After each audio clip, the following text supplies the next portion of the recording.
আজ সোমবার, যেহেতু শ্রাবণ মাস, নিরামিষ, তাই সব কিছুই নিরামিষ রান্না করেছি। রান্না করেছি সাদা ভাত, ঝিঙে পোস্ত এবং মোচার ঘন্ট।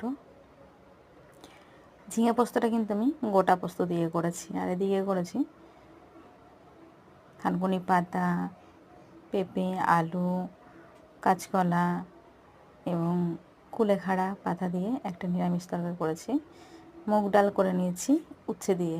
আজকে উচ্ছেগুলো কাঁচা দিয়েছি ডালের মধ্যে, ভেজে দিইনি। খেতে কিন্তু অসাধারণ লাগে। প্রত্যেকটা মেনু এত সুন্দর খেতে হয়েছে, যা খুবই অসাধারণ স্বাদ। নিরামিষ হলেও, নিরামিষ দিন এরকম রান্না হলে আর কিছুই চাই না। তো বন্ধুরা, কেমন লাগলো আমার ভিডিওটি? আমার ভিডিওগুলি যদি তোমাদের ভালো লাগে, অবশ্যই চ্যানেলটিকে সাবস্ক্রাইব করে পাশে থেকো এবং বেল আইকনটি প্রেস করে রেখো, যাতে নতুন নতুন ভিডিও তোমাদের কাছে সামনে চলে আসে।